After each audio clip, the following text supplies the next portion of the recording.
Sherman Crancer, president of the Crancer Group. So today we're talking about the top 50 Azure discovery questions, and this is part 3. So today we're going to be talking about security, guarding the doors and the windows.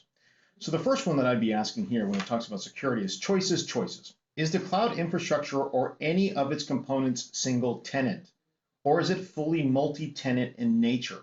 And what do you want and need? So this is going to help you kind of start discovering, right, what's really going on within their network.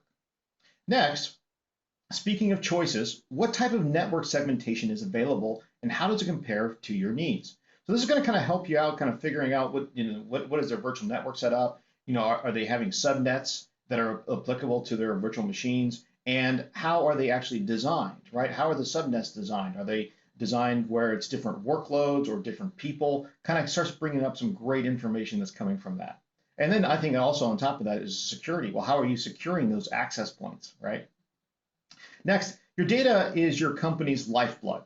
Who's making sure that it's secure both in flight and at rest? You, the cloud solution provider, or the cloud solution provider, or is it both of you?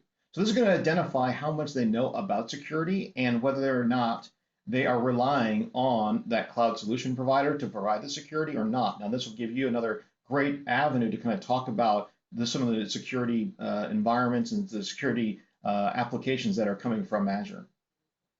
Last one today is cloud solution providers vary widely in how they monitor access, physically and virtually, to the cloud environments.